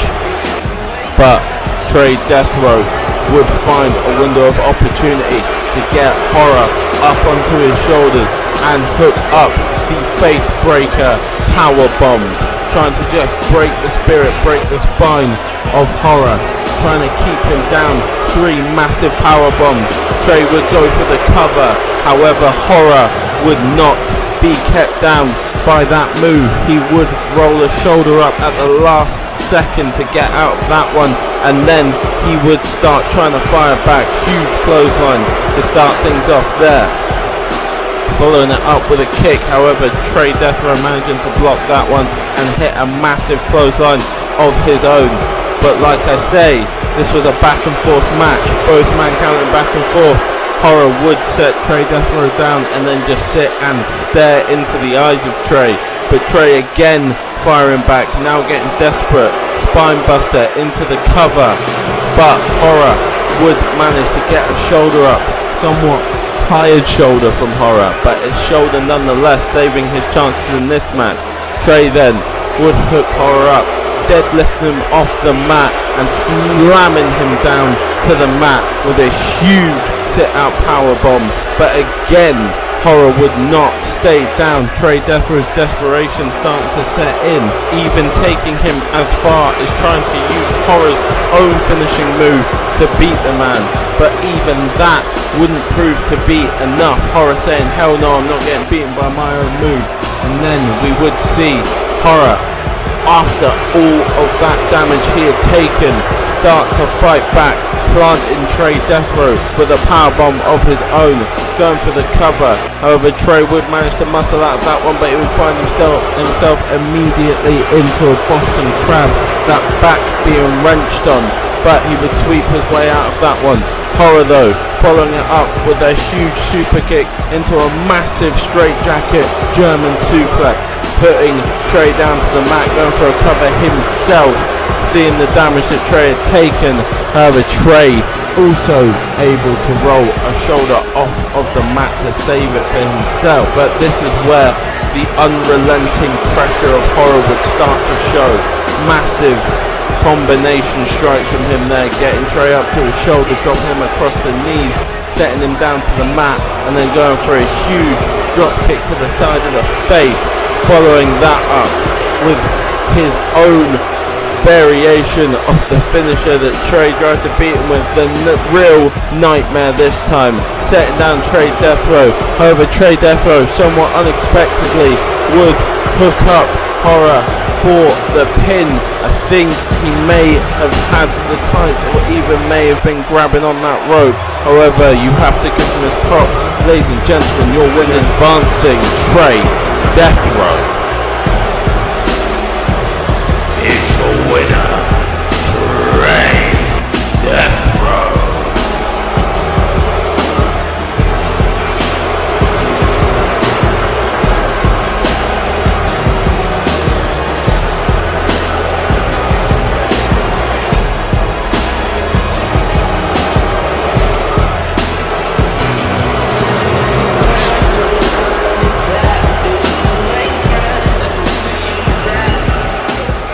Three of our competitors in the HCCW World Heavyweight Championship tournament are locked in.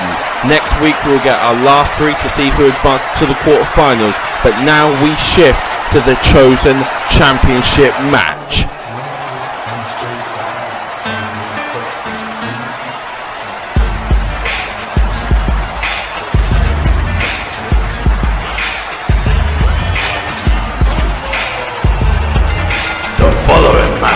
Scheduled for one fall, and it is for the HCCW Chosen Championship.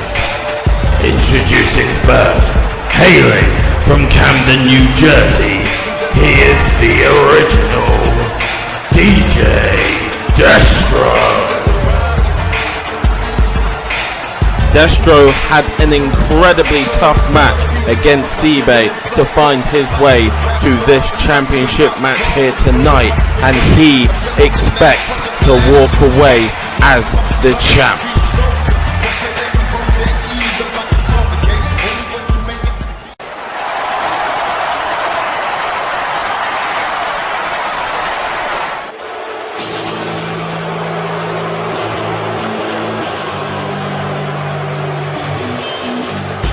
And his opponent, hailing from Aberdeen, Scotland, Rob Wallace. Rob put on an absolutely dominant display against Guido and dispatched him quickly to find his way into this match here tonight. However, his opponent tonight is a lot tougher and can take a lot more damage. Rob Wallace against DJ Destro, this is 1-2-C.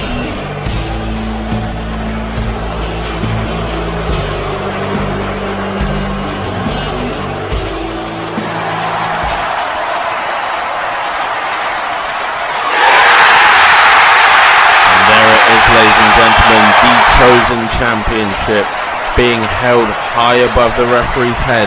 These two men vying to become the first chosen champion here in HCCW. And a quick start from Rob Wallace, sprinting across the ring and hitting Destro with a huge big boot. It looks like Rob Wallace might want to get this one finished quick, just like he did against Guido last week, hitting the ropes and dropping an elbow across the chest of Destro. Rob Wallace starting fast. However, Destro, not one to just lie down and take the punishment, fires off a shot. Rob Wallace trying to go for a belly to belly, but countered by Destro, and now Destro wearing him down with that wrestling arsenal that he has. But Destro now showing out a little bit to the crowd, hitting a little bit of a flex to prove that he's got the strength to take on Rob in this one. But as he goes for a suplex following the whip off into the ropes, he gets countered with a massive rush from Rob Wallace, and then a huge kick to the side of the face of Destro puts him down to the mat. And Rob now starting to gain some control with a stalling suplex there, planting Destro down to the mat and then just stomping on him while he's down there. Kick to the back as well for good measure. Rob Wallace is just firing away on Destro in the beginning of this match, hitting another massive elbow following the rebound from the ropes, and then kicking DJ Destro in the chest, following it up with a suplex off the ground. Rob Wallace is all over Destro right now, controlling him, picking him up, planting him off the shoulder, then following up with a huge senton, just compacting the chest into the cover. But only a 1 count. Destro rolls a shoulder off the mat to disappoint Rob Wallace, who's looking to get this one done quickly. Trying to go for the headbutt, countered by the elbow of Destro. Destro tries to go for that shoulder block, but Rob Wallace says, no way, I'm the big man in this match, I will control it. However, Destro then puts Rob Wallace down with that huge backbreaker, but as I say that, Wallace counters back and drops Destro down to the mat, picking him back up now. Huge kick to the stomach, double hooks, and then planting Destro down, his stomach onto the knees and his face into the mat, hitting those ropes again, and a third massive elbow to the chest of Destro. It looks as though Rob Wallace is really going after the lungs of Destro. However, as he went for that back suplex, Destro smartly countered. My God, look at the power of Destro there, just powering Wallace off of the mat and then hitting a huge running slam. And now Destro is starting to feel it. Stomps to the chest, into the corner, puts him up onto the top. What's he looking for here? Tree of woe it looks like for Rob Wallace, and now a knee to the midsection. Destro, I'm still shocked by that show of power, but the cover here, only a 1 count, almost a 2, but I'm still shocked by that show of power. But as I'm saying about shows of power, a huge spine buster to put Rob Wallace down to the mat, into the cover, but it's only a 2 count. Destro felt like he might have it already here. Massive chops to the shoulder now from Rob Wallace as he gets Destro up onto the shoulders, but Destro firing those elbows back. Destro looking to try and have full control of this match as he whips off Wallace into the corner, following up with a huge clothesline to the back. Destro firing away on the knee now, dropping the elbow across the knee of Wallace, and now he's just going to slam that same knee into the mat. It looks like he's trying to take the base out of the big man into the cover. Just a 1 count following the onslaught to the knees. Destro lining up Wallace here. Oh my God, already hooking it up and going for destruction cover, but only a 2 count.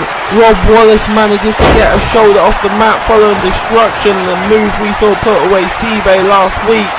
And now Rob Wallace countering and planting Destro down face first into the mat, into the cover, but not even a 1 count. Destro saying, you haven't done hardly enough to finish me yet. Huge punch to the head, and then the running STO from Rob Wallace. But look at Rob now, he's just rubbing those hands together, he's putting the arms out, he's screaming at Destro, I'm not done. Huge suplex toss, puts Destro down to the mat, and then a massive big boot to follow that up to the face of Destro as he now hooks him up. Oh my God, the inverted suplex, setting Destro down to the mat, and then following up a huge Samoan driver. Rob Wallace is getting an impressive amount of offense going in this one, but he goes for the huge clothesline, misses it. However, he manages to get the Irish whip off, and then he manages to bring Destro back in and go for that spine buster, his own variation, and now following it up with an onslaught of elbows, clotheslines, whipping off Destro into the corner and compacting him into it, hitting those ropes and the running cross body to set down Destro, following it up with a massive clothesline and a kick to the back. Rob Wallace is in all sorts of control in this match. Massive suplex to follow that up as well.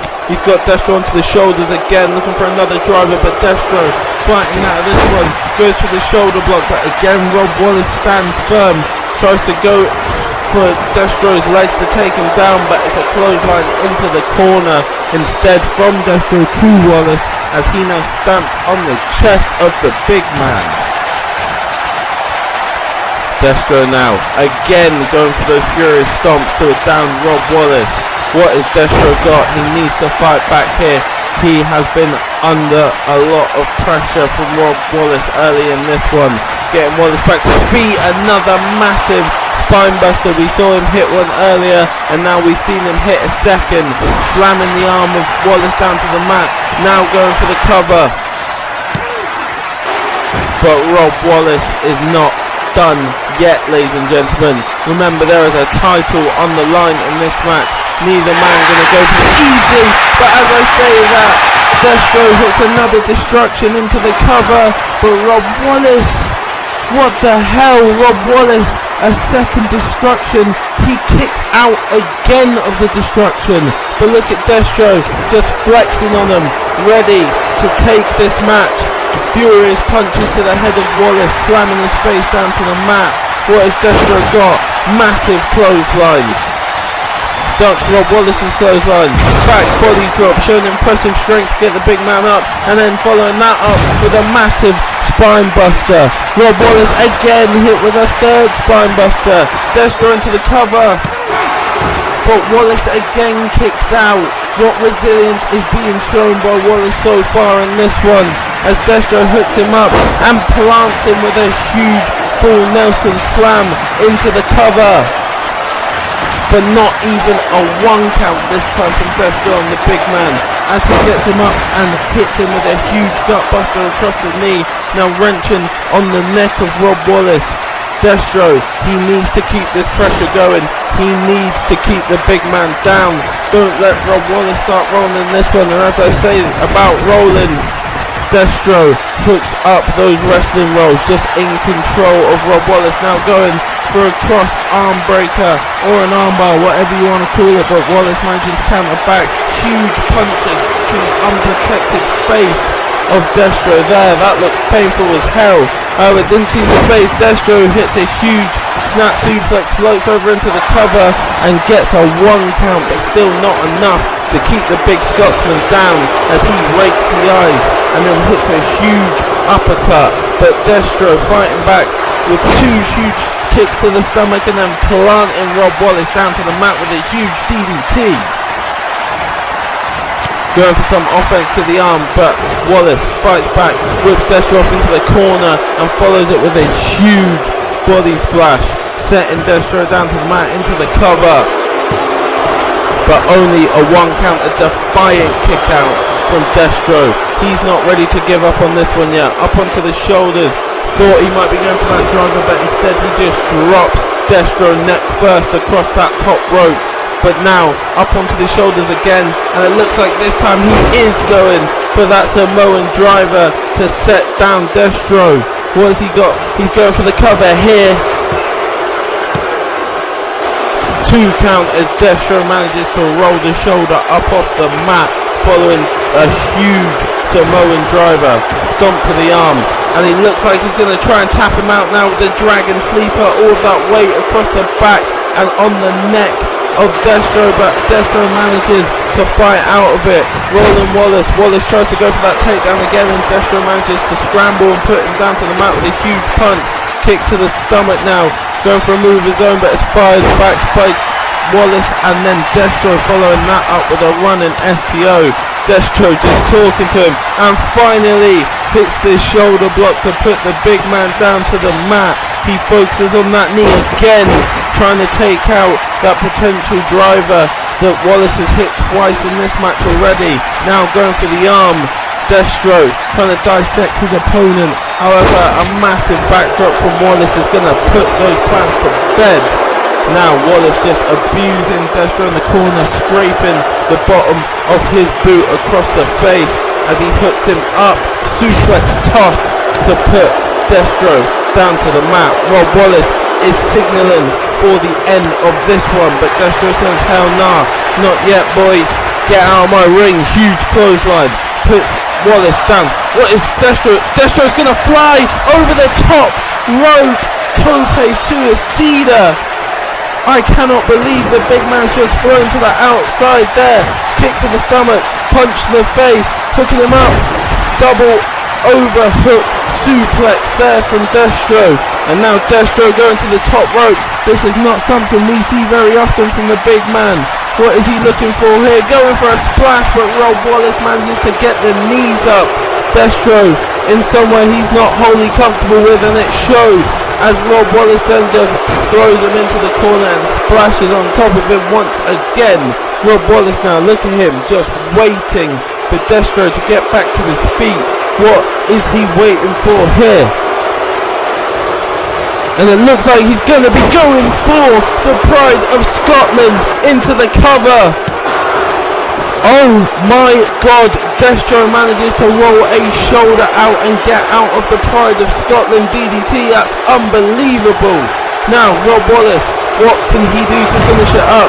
He's going for that huge combination that we saw him go for earlier. The elbow, the knee, squashing Destro in the corner, following up that massive big cross body again into the cover. Only a 2 count on this one. What has he got? It looks like he's hooking up power, but no, he's going for the Highlands, and he hits the Highlands into the cover. And we will crown your first chosen champion as the man from Aberdeen. Rob Wallace will walk away as the champ. What a match from these two big men. They fought back and forth. They did everything they could to walk away with this bout. However, Rob Wallace would end up being victorious. We saw Rob Wallace early on in this match be in almost complete control, compacting the lungs and chest of Destro every chance he could, but Destro would keep fighting back. He would not lie down. He would not give up, and he would show that he can control the big man. Here, as you can see with those wrestling rolls, proving that he has got high-level wrestling skills, mat wrestling skills, should I say. But Rob Wallace may not be a mat wrestler. He is a power man, and he is a big man, planting Destro down to the mat there, and then following up with that huge senton. But it wasn't enough to even get a 2 count out of Destro. Wallace would not be discouraged, going for a huge back suplex. However, Destro at the last minute will manage to counter it with a crossbody and then show an immense power to deadlift Rob Wallace from the mat onto his shoulder with a huge power slam. And then not long after that, he would hook up the first destruction, and it looked like the match might already be over. However, Rob Wallace manages to get a shoulder up off of the mat at the last minute. Then he would start to take over, planting Destro down to the mat, go for a cover himself, but not even managing to get a 1 on this one. Rob Wallace would get Destro up to the shoulders, dropping him across that top rope, following it up then with another one of those huge drivers that we see him use so often, planting Destro down to the mat. But even that would not be enough to stop Destro. Destro said how badly he wanted to win this match. Unfortunately, he has come up short, but he would prove in this match the heart that he has. Rob Wallace wrenching on the neck of Destro there and crushing the back, trying to put the big man to sleep, but it wouldn't be enough, trying to take him down then. But again, the high level mat wrestling skills of Destro showing up there. and then unbelievably Destro would put Rob Wallace outside and then go for that tope suicida over the top rope, showing his insane agility as well. However, he would then decide to go somewhere where he is not well versed, to the top rope. He would look for a massive splash, but Rob Wallace, lying in wait, manages to get the knees up to the abdomen, and he would follow that up with the Pride of Scotland DDT, go for the cover, but Destro kicking out of the Pride of Scotland DDT. I couldn't believe it. I'm pretty sure the crowd couldn't believe it either. Rob Wallace, however, would continue his onslaught of offense. Huge elbow, huge clothesline, off into the corner, crushing him in that corner, hitting the ropes and hitting that running cross body to put Destro down, going for the cover again, but even that was not enough. Destro still having the heart to kick out of that. However, he would not have the heart to kick out of the Highlands from Rob Wallace. That would be it. That would crown a new champion.